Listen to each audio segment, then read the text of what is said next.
Smarknado. I'm your host, Eric Druckman. With me, as always, the Dirty Danaconda, Dan Sesnit. Dan, how's your week going? Oh, man, we finally have some beautiful weather here in Albany, New York. My week's going good, man. I worked all week. This is my only day off, but I got some delicious pizza for dinner, and now I'm recording this here podcast. Ooh, while what kind of having pizza did you get? What's that? What kind of pizza did you get? Oh, pizza by Plu. Really? Again, yeah. Wow. I didn't know. Did he do a drop in Troy? No, he did one in Clifton Park. I went up and got it because we do pizza on Friday nights at our house. So sweet. I went up, and since I had the day off, I went up and grabbed it. Perfect. For those of you guys that don't know, Pizza by Plu is the most popular pizza in the capital region as voted by readers of the Times Union. Yeah. And it's Detroit-style pizza, and it's made with love from our boy, Brian Pluchak. Yeah. And I highly encourage anyone to check it out. He does drops every week. You have to be very quick on Sundays at noon to be able to get on the sign-up. And, it's definitely it's cutthroat. It's a wild concept, but I would definitely say that it is worth the time and the effort to get the pizza. I've done it twice, and mine was fantastic. My wife's, she loved it, and got some cookies along with it, and it was good. Awesome. Love to hear that. And this is just a testament to somebody that's just been perfecting his craft. Yeah, man, it's just something different. Yeah, it's something different. It's a disruptive force in the pizza market of the capital region, and 100%. And nobody else is doing Detroit style pizza, and that is just the way to go. You'd be surprised. There's some people trying to latch onto that the popularity there, but I digress. This isn't a foodie podcast. No, it's not. But we got to give our boy a bump. Because he's just killing it out there. So why not? Yeah, for sure. Yeah, let's talk professional wrestling because there was a lot of stuff that happened this past week. Let's start with some WWE. I think the biggest news coming out of this past week, it could be, you could make an argument that it's two things. First of all, Truth has come back. He's now Ron Killings. And Ron the Truth Killings, yes. Ron the Truth Killings. He cut an impactful promo. One of my highlights of this week actually was his reaction to Bully Ray criticizing his return. Did you see a clip of that? No, I didn't see a clip of the reaction. I saw a clip of Bully Ray saying something about his hair, but I don't know, man. He was just like, don't even call yourself Truth. I don't want to be reminded of that comedy character. And then Truth is just like, who the fuck do you think you are? Who the fuck are you to tell me who to be? It was so satisfying seeing that because that motherfucker just needs to get put in his place every time he opens his big fat fucking mouth. Where did Truth say that in the promo, or did he say it someplace? He said that on Busted Open. Oh, did he? Oh, yeah, I saw the clip. I didn't see. Like, Bully Ray wasn't there on his response clip. It was just Dave LaGreca. Oh, okay. So, but I would love to see just them go head-to-head with each other. I don't want to see Bully Ray in any capacity, like in any way, shape, or form. Yeah, but I like seeing him get put in his place. I don't even like to see that, man. It's depressing. It's depressing as all get out. I don't want to see it. He's got no place in the wrestling space as it is today. He looks like a roided out Alex Jones. He always, he's not good look. He doesn't look great. No, he can go fuck himself. Yeah. Anyway, It was great that Truth came back, and then of course, Gunther has reclaimed the World Heavyweight Championship. Just real quick, where do you see this going? Who do you see him feuding with? And what are your thoughts here? I really don't know, man. It was kind of a surprise for me. Definitely. I don't know. I like a good surprise, so I was with it. We're not the biggest Jey Uso fans on this show, so It was nice to see the title change back to somebody that we both are big fans of. But I don't know. It's probably going to be Jey Uso back to the chase, which, the money is always in the babyface chase, if you ask me. And it's probably going to be. I don't want to see it be Jey Uso again, man. Just because Who? we've been there, done that with him and Gunther.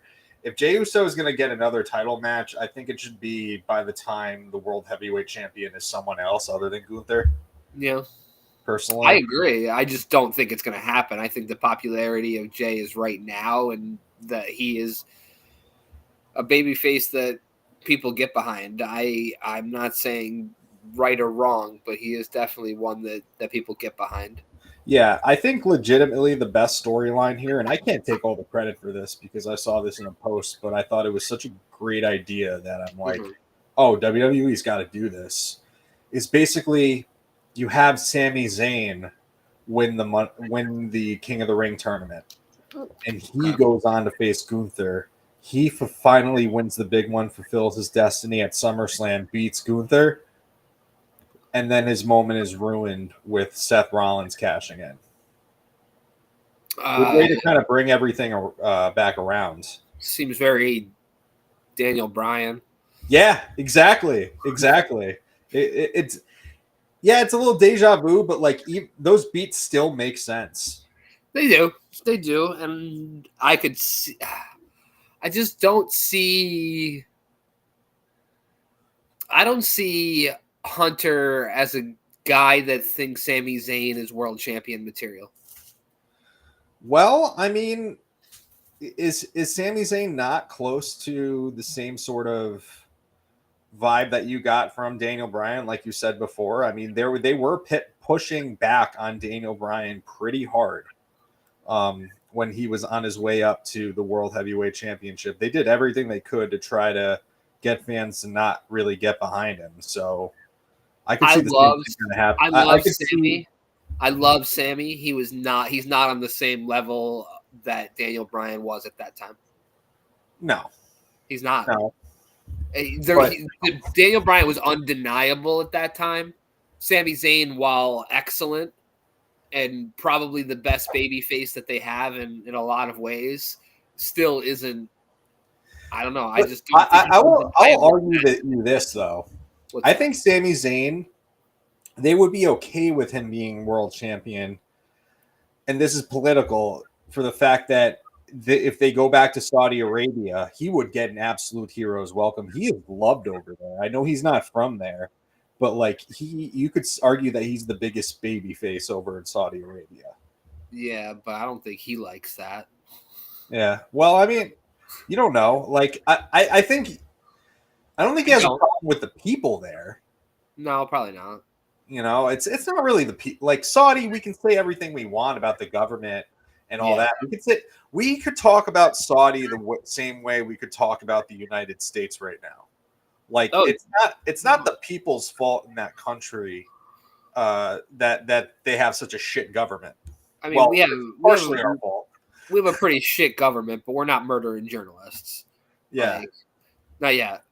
No, exactly, and that's not an indictment on all the people there. So, like, yeah. I'm sure he's okay with, being loved over in Saudi Arabia. Sure. But I think it's not that bad of a business decision if you do have a little run with Sami Zayn as champion. I'm not saying it would be a sustained run or anything like that.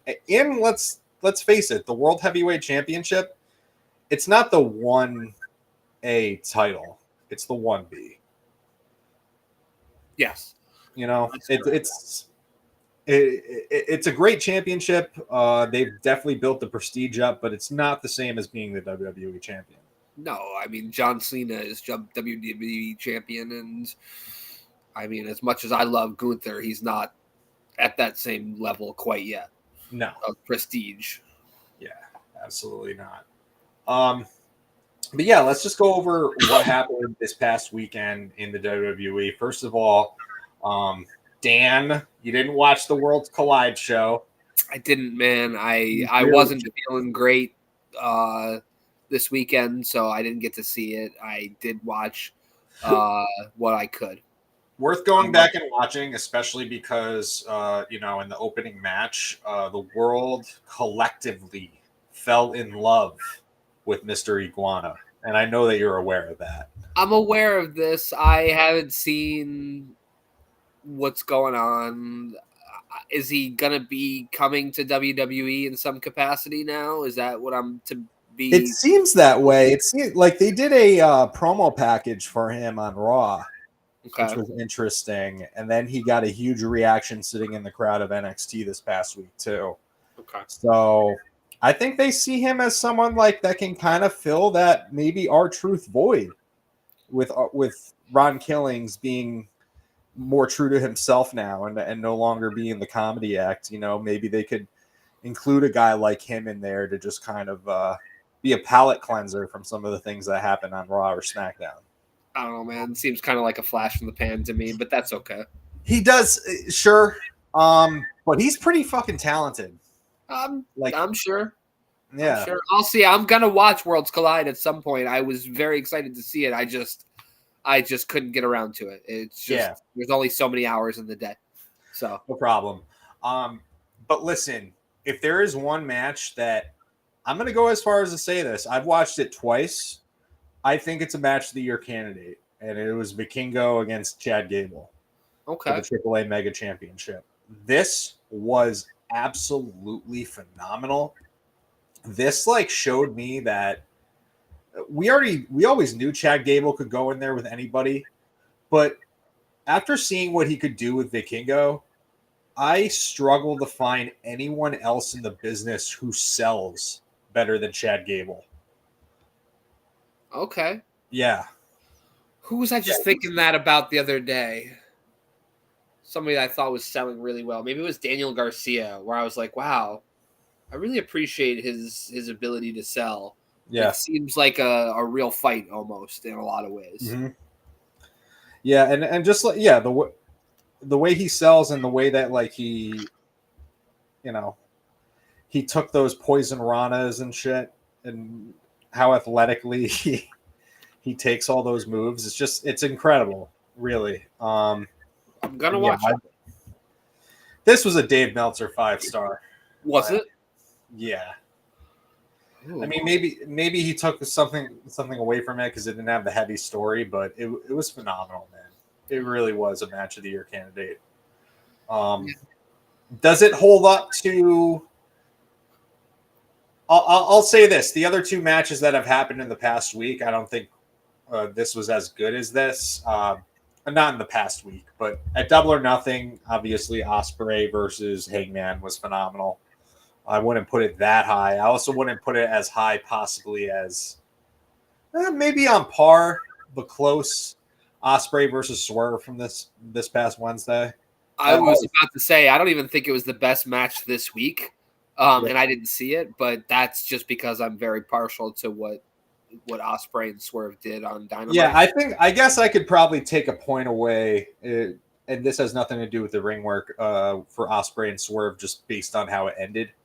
But I'm also kind of okay with draws. I'm fine with draws. I think they strengthen feuds. I think they make for just basically extended matches, right? In series of feuds. So I don't know. I like a draw every now and again. I do too. I mean, it automatically just calls for a rematch. Yep. Right there. And who doesn't want to see more of that? It's not like they were going to go an hour on Dynamite. For sure. But yeah, Vikingo, Chad Gable, guys, go out of your way to see it. If we were still doing it, hot dog handshake, what have you. Absolutely. So Money in the Bank. Did you see Money in the Bank? I did watch Money in the Bank. I will say that I enjoyed Money in the Bank. Yeah, I think that of the two Money in the Bank matches, the women's match was definitely the best. Why do you say that? I just think they all coordinated and worked together better than the men did. Okay. I thought the spots were a little bit better. Maybe a little bit more crisp, you'd say? Yeah. And there was more of an unpredictability factor as to who was going to win versus the men's match. I mean, like, I was pretty much, let's just say, like, I was 60% sure that it was going to be Naomi for the women's match. I was like 95% sure that Seth Rollins was going to win the men's match. Yeah, I actually was 100% sure on Rollins. That's to me. We talked to, and I even said it when we all met up this past Saturday. Because there's no way you would have Andrade win. There's no way you would have El Grande Americano. LA Knight, not going to happen this time. Maybe Penta, Solo as a dark horse. Solo was my 5% in that percentage chance. As a dark horse, maybe. Yeah, like he was the slight. He's the thing that took me away from 100% Rollins. He was the 5% and the 95% Rollins. Fair. Yeah. But damn, what a moment in that match, just on the subject of Solo Sikoa, just because it crossed my mind. But the turn from Jacob Fatu was dope. Yeah, I mean, he was bound to do it eventually, you know, because the crowd fucking loves Fatu. He wasn't going to be a heel-aligned character for much longer. No. And Solo and company weren't going to turn babyface. That's why they kind of had to bring Jeff Cobb in or JC Mateo or whatever the fuck his name is. Yes. As the new heater. At least he has the same attire and everything. Yeah, I mean, I can just call him JC. That's fine by me. Yeah. But yeah, Seth Rollins winning the men's match. I know we're jumping around a little bit, but Naomi won the women's match too. I thought there were some really good spots that highlighted Julia, Roxanne, and Stephanie Becker through this whole match, and they all looked really, really good. I thought that there was a chance that Roxanne could have pulled it off. Here. I actually thought Roxanne was going to pull it off. That she was kind of my pick to win from Jump Street, but Naomi was another fairly obvious one, just being that they were the two most obvious heel characters in the match. Yeah, for sure. Then I thought Dominic Mysterio and Octagon Jr., for what it was, man, I thought it was pretty fun. And I know a lot of people were like trashing it online because they were saying like Octagon got buried. But it's like, okay, he's not really known to the audience.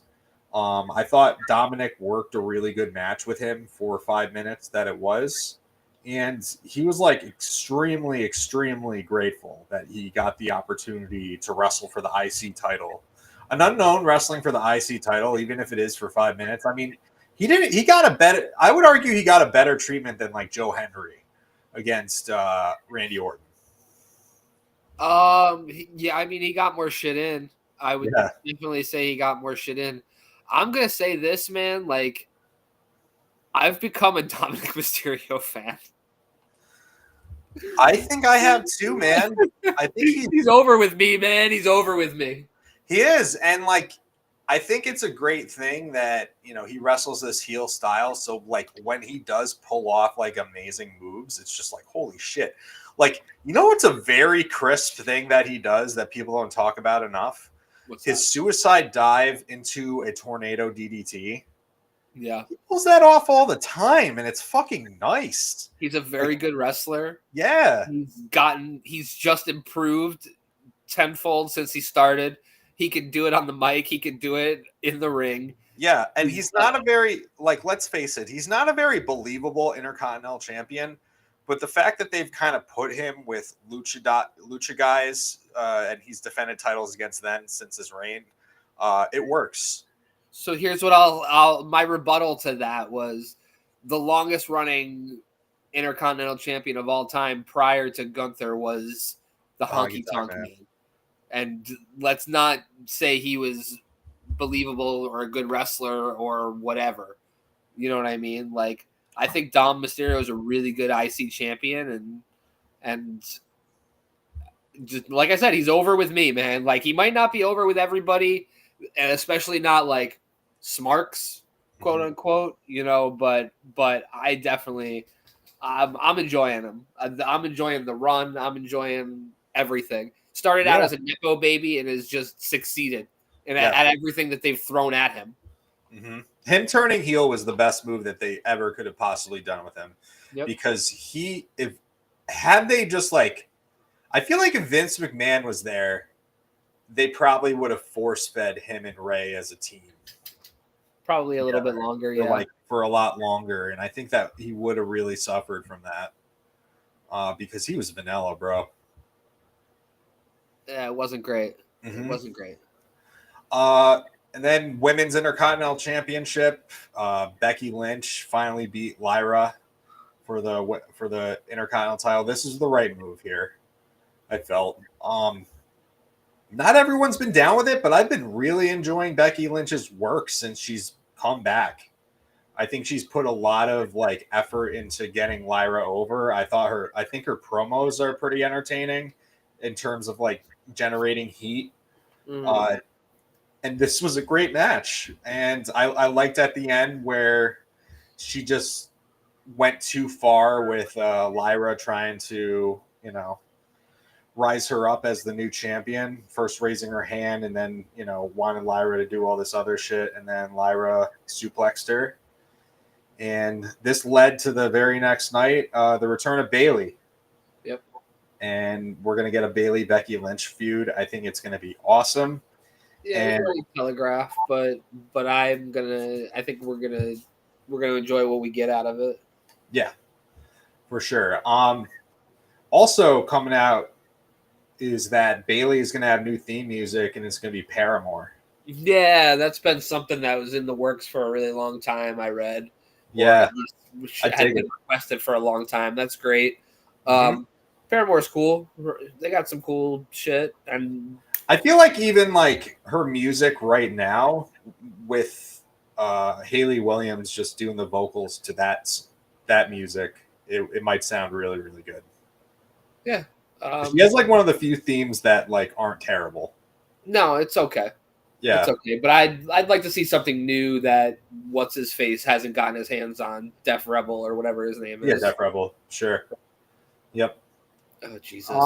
And then in the background over the past couple days, I've been watching ECW One Night Stand because it's the 20th anniversary of the first one. Yeah. But in the background right now, I just realized is Guerrero versus Benoit. Whew. Story with that match, they were not clicking with each other that night. Well, whatever it is, I feel very guilty having it on my television. Well, I guess they got into a fight because they were really mad at each other because those guys were both like very much known as perfectionists in the ring. Yeah. So like if something didn't go just right, it just ate the shit out of them. And I think that's why they bonded so well with each other. But I digress. 20th anniversary of One Night Stand, man. That was a special night for me as a, I'm 17-year-old. Jesus Christ, I'm old. 17, so 20. Yeah, I was 24. Wow. Jesus. Oh God. Yeah. Yeah, we're getting old, bro. Yeah, we are. What was it like during the Eisenhower administration? Going to work in the coal mines was tough. Yeah. I figured that. All right. Moving on, though. Of course, the main event of this show was Cody Rhodes and Jey Uso against John Cena and Logan Paul. The good guys won, thank God. You know what the best part about this match was? What? Logan Paul got injured. Oh, did he really? I read a tweet in passing something about an ACL. So I'm going to investigate a little bit further. But right now, as of right now, the rumor is that he got injured, and it's not something good. Yes. So. Oh, it's looking good, Dan. It's looking good. Well, I mean, I know what you mean. Yeah, you don't pray for an injury, but I'm not going to say that I'm upset. No, you know what? There's an exception here for Logan Paul. We do pray for injuries. He can go fuck himself. I don't pray that the guy will die, but torn ACL, sure. Go fuck yourself. You can't die from that. Imagine if he did. That'd be wild. Would you feel bad? Right? Famous last word from me. If he got an infection or something, and he just ended up. Well, that's an entirely different thing, like a staph infection or a blood clot or something like that. But it only happened because of said torn ACL. Yeah. You'd feel guilty. I was really happy with this match, obviously, because it was the return of Truth. He took out John Cena. As we all know from the promo the next night, he is Ron the Truth Killings. He's no longer going to be our Truth anymore. I think this is an amazing move. I just cannot wait to see what happens next because I genuinely don't know. You know what's pretty rad is that he looks like Minoru Suzuki now. Yeah, man. I like it. I like the look. It's a crazy look. I think it's good. I'm gonna be honest, man. Like, I don't know how long this like non-funny Ron Killings character can last. Like, I don't know like how crazy intimidating I think he can come off after years of just being like Cena said, a class clown essentially. Like, I don't know, but I'm rooting for him. I mean, I've seen him do it before. Granted, it was over 20 years ago. Yeah. I would not be surprised if like he runs with this character, but there will still be elements of R-Truth that pop up every now and then. Like he might say something quick that's really funny, or his timing, it might sneak it in here and there, but just the overt, the overarching character won't be like a goofball. No, I definitely not. Yeah. Awesome though. I'm so glad to see him back, and like I said, I'm so glad Gunther's the new champion. Another thing with Gunther as the champion, Ilya Dragunov is supposed to be coming back soon. I would not be surprised if that's like a little mini feud before SummerSlam. Absolutely. Yeah. Did we even talk about the CM Punk going to Saudi yet? We haven't even touched on that. Yeah, we did not really touch on that because we weren't really going to go through Raw, but yeah. This is interesting. So as everybody knows, John Cena and CM Punk are going to face off at Night of Champions in Saudi Arabia in like a few weeks. Did we all, man, like, how do you think this played out? Do you think like they gave Punk an ultimatum? Like, no, I think they gave Punk a boatload of fucking money. Yeah. And that Punk is a fucking sellout. That's what I think. Genuinely. Mm-hmm. Like, yeah, he is a sellout, isn't he? If he takes 1 red cent bonus or extra or anything for doing this, he is a fucking sellout. Period. Do you think he's a sellout if like he takes all the money earned from this show and gives it to a humanitarian cause?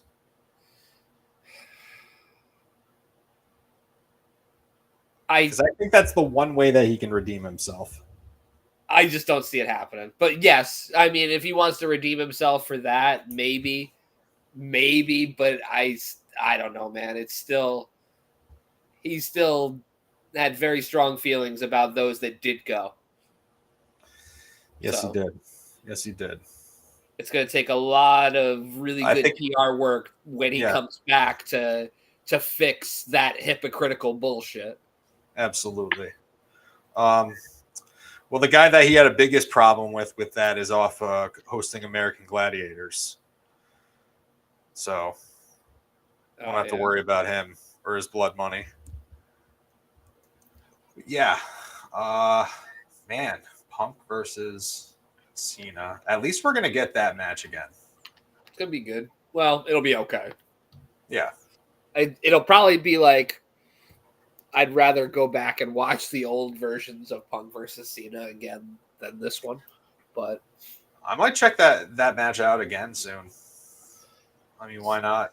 It's always worth a rewatch. But now that there is no WWE network, you can't go back in and fucking flip through match by match anymore, and it sucks balls. Peacock sucks. Peacock does suck. Peacock also sucks because like I have the app, and like other than WWE, like Office episodes and Parks and Recreation, they really don't put any effort into like putting out any other content. The Premier League. Okay, but like in terms of like TV shows, though, oh no, not a lot. not a lot. Poker Face is good. There's a few good ones.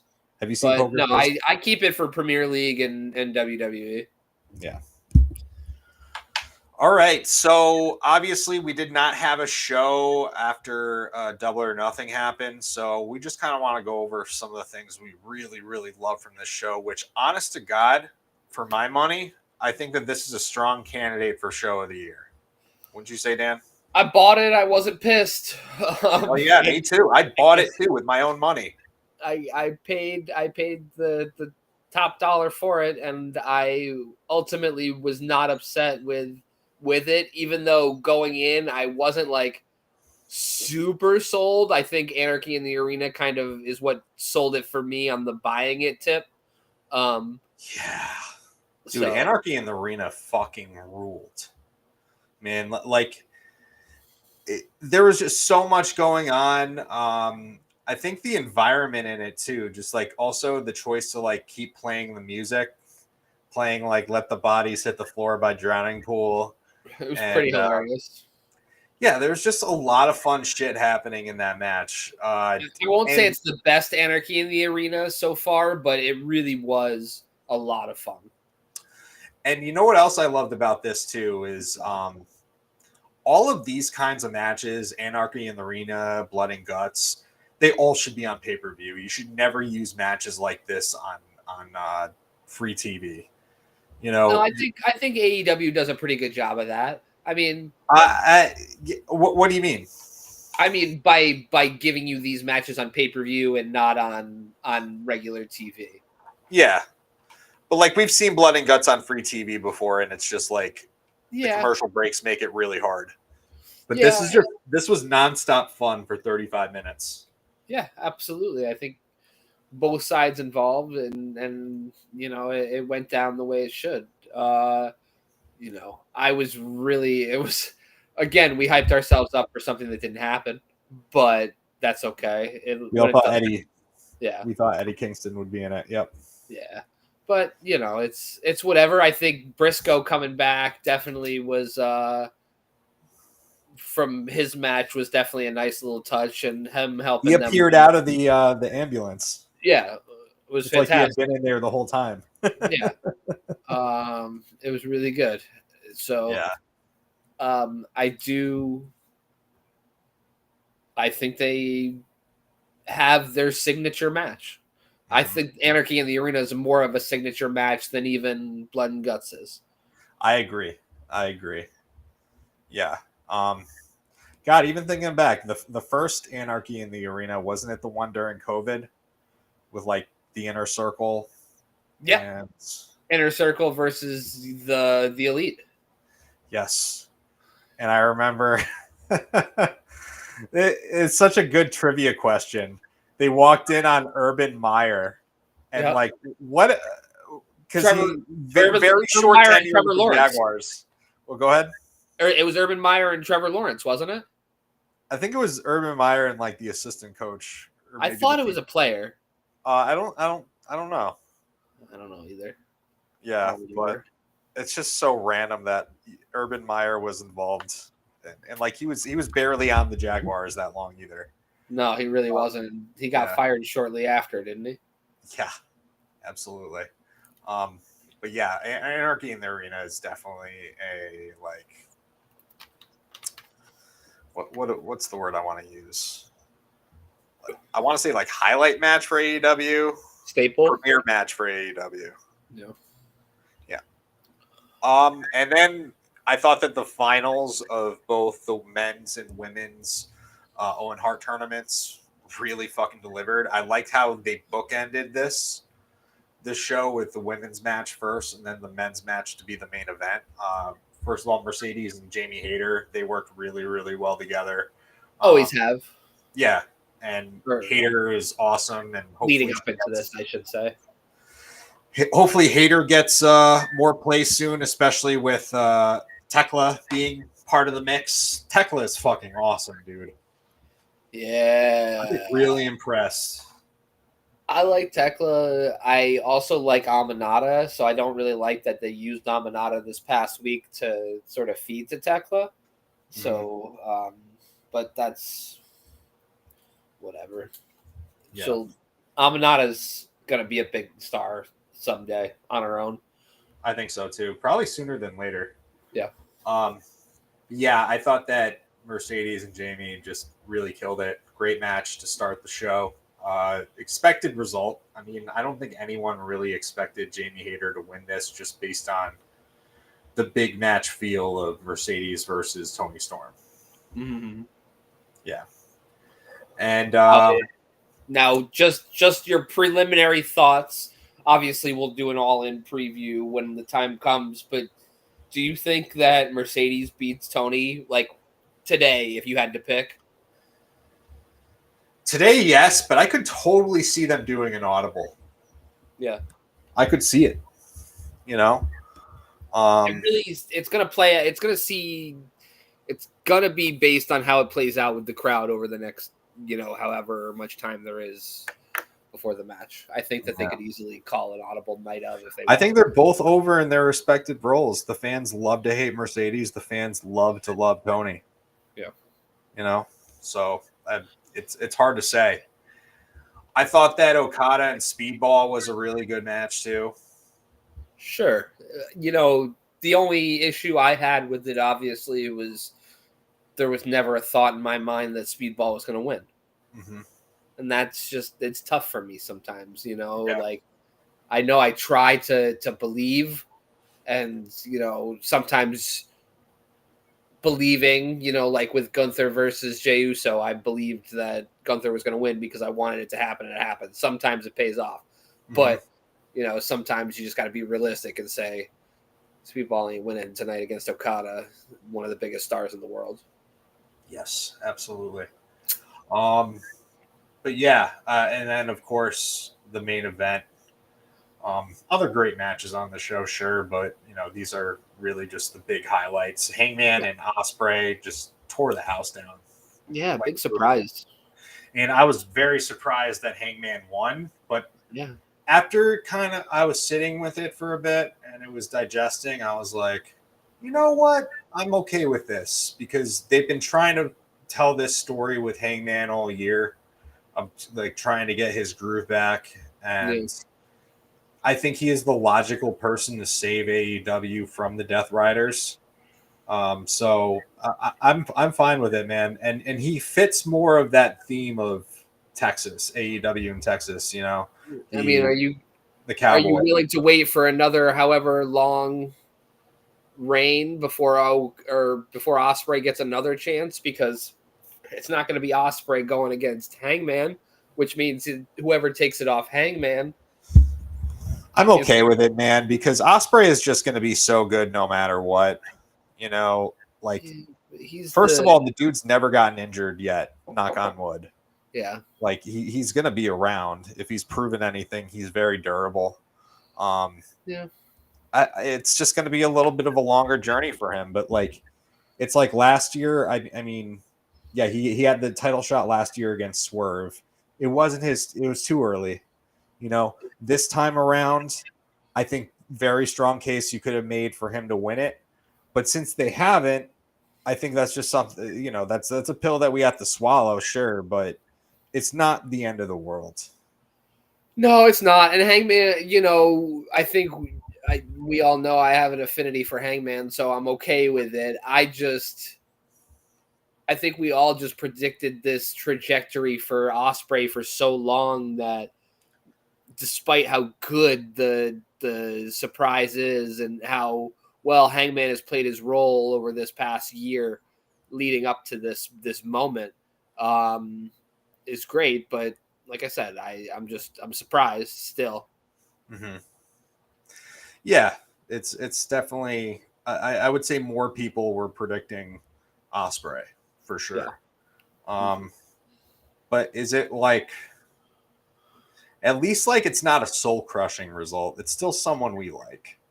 No, a soul crushing result will be Hanger losing Moxley, to Mox. Moxley winning. Yeah, exactly. That will be absolutely soul crushing.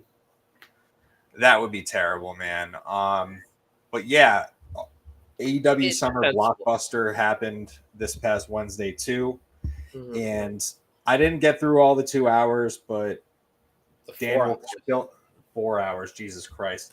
I think that's part of it. Like they just should not set up shows to be 4 hours straight because it just creates this idea in your head that this is a daunting task. You know, I just set my mind to the fact. I just set my mind to the fact that I'm gonna watch it in 2 parts. Like I'm just going to watch it in 2 parts. There's no way I'm gonna sit through 4 hours unless it's a pay-per-view. You know, I'm not generally gonna sit through something that long.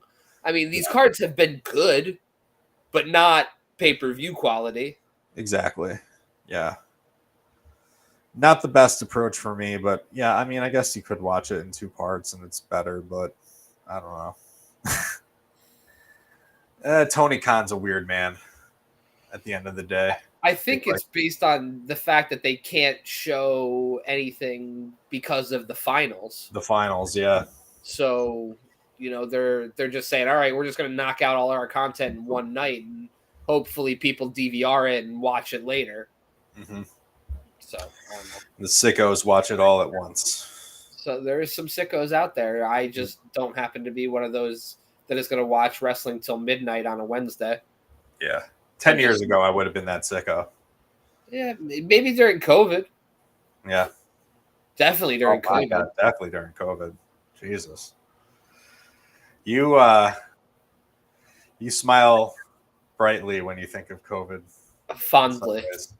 Yeah. I live. It's a fond memory of mine. Yeah, all the content that you got to enjoy. It was so much content that, you know, I think my brain melted mostly. I don't think I have any like memory left. I don't know. It's crazy. Yeah. I think back on that time fondly. You know, for a lot of good reasons. You know, we got to do a lot of show. We got to watch a lot of wrestling. Yeah, it was a good time. We got the indie wrestling bug at that time too. Oh God! Oh, by the way, just a little side note here. Yeah, got to get back into watching Wrestling Open because our good friend A-Game Joseph Alexander is currently 3-0 in the Discovery Gauntlet on Wrestling Open, and the Discovery Gauntlet is usually something that highlights guys that are going to break out. Okay. So like it's a new opponent every single week. So A-Game is 3-0. Okay. And other guys that have won the Discovery Gauntlet before, the first one that comes to mind is like Aaron Rourke. Okay.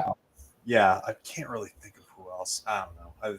The data's out there, but it's a big deal for Joseph Alexander, and I'm really, really happy to see this guy's star shine. And, couldn't happen to a nicer guy for real. Ran into him at Pro Wrestling Grind and remembered who I was, even though, you know, we hadn't talked in quite some time. So,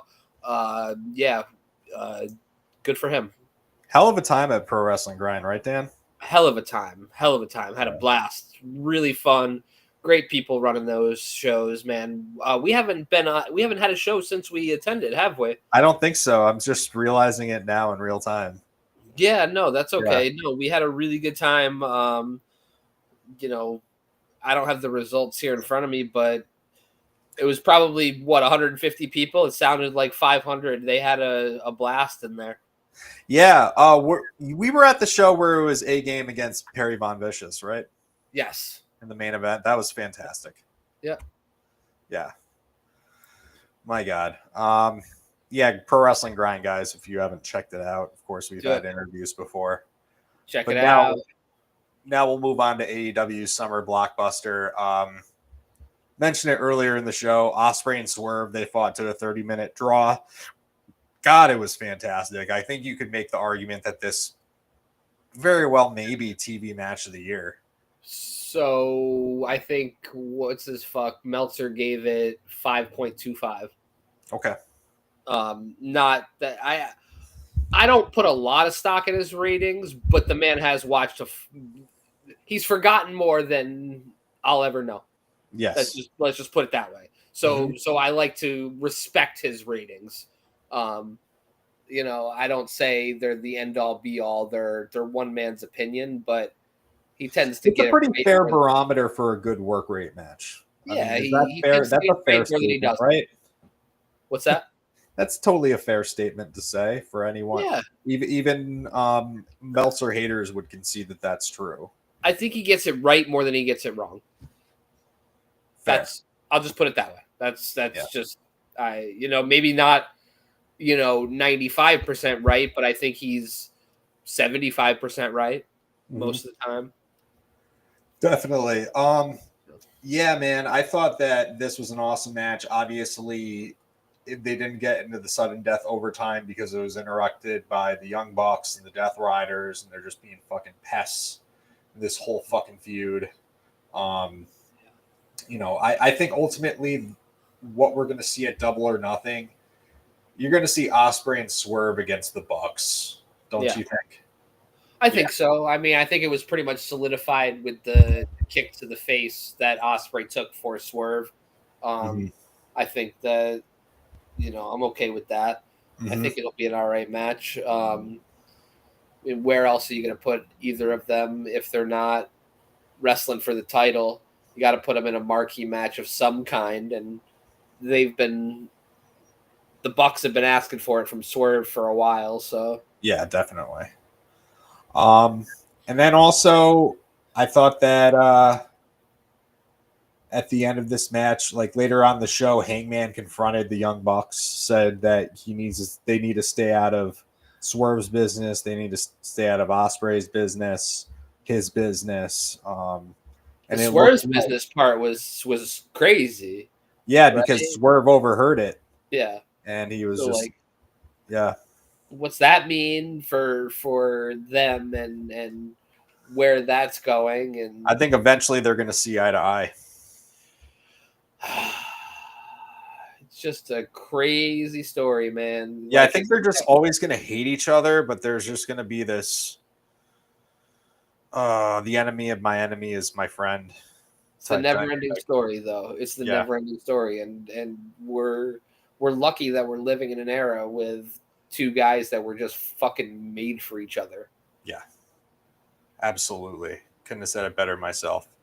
I thought that the 6-man tag with the Hurt Business with MVP I said MVP was MJF debuting with the Hurt Business and wearing MVP's attire. Essentially, that was hilarious. Fantastic. Yeah. I also liked MJF's hype for the next week against Mystico. Him calling out Mystico for when he was seeing Cara and being a botchy little guy that he was. And I'm looking forward to that match. And they're going to be in Mexico, and he's going to be decked out in the American attire. So it's just going to be a classic like American Rudo in Lucha Libre. Yeah, super heat.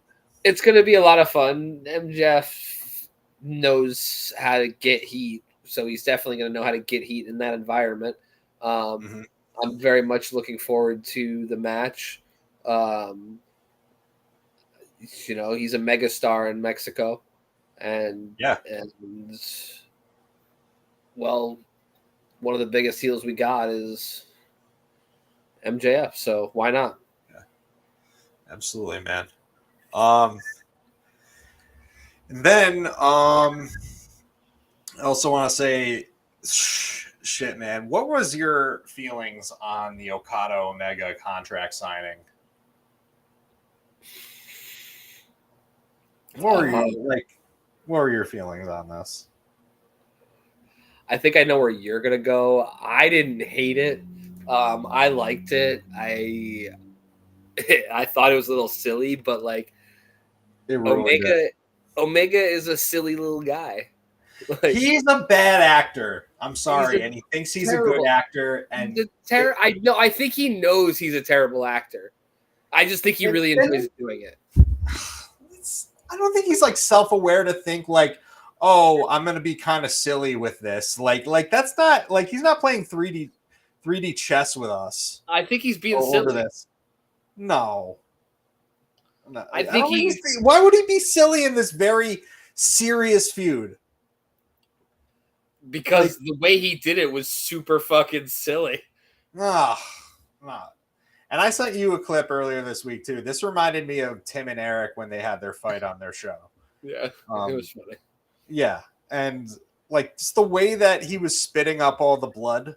Like, I'm sorry, Kenny, but like that took away the segment from me. They just did not need to do that. I think it would have been much better served if Kenny just did a classic blade job, and it was just. I think that would have worked just fine. They took it too far. I mean, the dude had his insides revamped, so it's not a far stretch to think he could spit up blood. But I get where you're coming from. Yeah. I mean, it makes sense. Yeah, it does make sense with his prior injury history. Sure. I think that's the story they were trying to tell. Would I have done it? Probably not, but I don't think it's that. Then he shouldn't have done the. You know what I mean? I mean, he should have just like it could have shown like blood coming out of his mouth, but how exaggerated he made it took me out of it, and I was just like, "This is just stupid." It ruined it. Like it was otherwise a good segment. But it was a good segment. I don't think it ruined it for me. I think it was bad acting, but I love cheesy shit. Like I like my wrestling to be corny. Like maybe you don't. That's fine. I get it.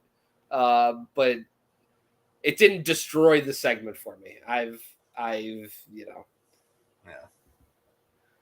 All right. Also want to mention this show is the return of Ty Mello in the ring. I thought she looked really good, and I thought she had a cool new look to her. Sharp. Yep. Pretty sharp. And yeah, I mean, it was good showing. I'm glad to see her back in the mix. Yeah. Mm-hmm. And I also want to mention that I thought Anthony Bowens and Kyle Fletcher absolutely fucking crushed it. And if this was like any other show, they very possibly could have had match of the night. Like those guys work really well with each other. And I think that just seeing this from Bowens, and I want to see Bowens against much more like higher level competition. And like he can hang, I think he can hang with the best of them and go, move for move, have a great classic AEW work rate match. I think so too. And I have no doubt in that. I think he proved that this past Wednesday. Yeah. In this match with Kyle. And will continue to, especially since they're teasing him going after the TNT title, which is historically a work rate title. Yeah. Or semi work rate title. Not quite of the Orange Cassidy international title variety, but. Where is Orange Cassidy? Injured still. Oh, is he? I believe so. Okay. All right. Yeah. Yeah. Because otherwise, I feel like he would be on the all-in card in some capacity. Yeah.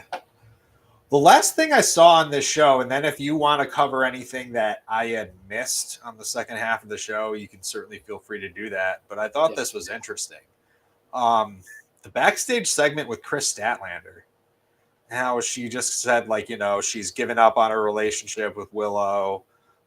She's focusing on herself, and and then Wheeler comes and says that like she needs to start making her own decisions, and she seems kind of okay with that. And does this make you think that there's a possibility that Statlander may join the Death Riders?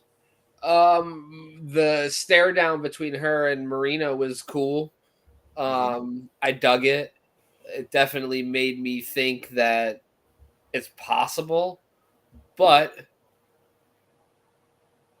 I don't know. It's hard to tell because then you sort of, I mean, it would make sense because Willow sort of rejected her, right? Yeah. And now Willow is sort of the face of, the women's rebellion against Death Riders. The Women's Anti-Death Riders Coalition. Yeah. So, it's hard to tell. It's hard to tell, and I like being, intrigued and not being able to sort of know the direction it's going to go in. Mm-hmm. Yeah, it definitely intrigued me. Yeah, I don't know where it's going, and in wrestling, I think that's a good thing sometimes. Yeah, for sure. And as far as stuff you missed, I mean, there's a Mark Briscoe, Tomohiro Ishii, Willow Nightingale mixed tag match mixed trios match with the MXM collection and Taya Valkyrie. It was okay. I love Ishii. Just at doing anything, especially when he's, placed up against Willow Nightingale in that sort of juxtaposition of very different personalities. So it was fun. Yeah. Anything else? Thekla versus Queen Aminata. We talked about that earlier a little bit. Don't need to. I saw highlights of that. Yeah, it was good. I like both of them very much, like I said. Bandito versus Beast Mordos. I think we've seen that before, but it was still fun. Mercedes Moné challenged Zeuxis. I think that's how you say it. The CMLL Women's Champion for match next week at Grand Slam Mexico. Cool. So that's going down. We had another Paragon and Daniel Garcia versus Don Callis family trios match. Yeah. 8-man tag match. Another version of it. So, which closed out the show. It was okay. It was like a pretty good collision in general. Okay. Yeah. Maybe I'll go back around and watch it. If there's a match that I need to go back and watch, what would you give your recommendation to? I would say Thekla and Aminata. Okay. I saw highlights of that anyway, so maybe I'll just watch the whole match. I would say that's worth watching, and if you have a few minutes, like I said, the mixed trios match is a fun match. Mm-hmm. So yeah. Hell yeah, man. What a great week in wrestling. Again, I think we covered a lot of ground this week. Thank God. Oh, wait. Sorry. Let me just cut you off real quick. Did you not see Julia Hart versus Toni Storm? Oh, I did see that. Okay. Yeah. Okay. I just wanted to make sure you did. Yeah. That was a good match. And I liked the segment with Monet and Tony. Yeah, Julia Hart is just continued to get better. Yeah. Yep. So just wanted to make sure I mentioned that. But yeah, no, I thought it was a good 4 hours of wrestling, but again, it's definitely a two-parter. For sure. All right, that makes sense with the NBA playoffs. I digress my grievances with that. Anyway, yeah, Dan, I think that's just about it for us. I mean, it's 8:00 on a Friday. I guess we're going to watch some SmackDown and have a great weekend. Yeah, as always, guys, follow us on Instagram at Smarknado, on Twitter at Smarknado1, and leave us a 5-star review on Apple Podcasts, and go check out our QR code up at the top. I'm pointing the right way. I'm finally getting the hang of this. Dan, do you have anything left for us? Pray for my parlay, people, and stay fresh, cheese bags. Keep watching.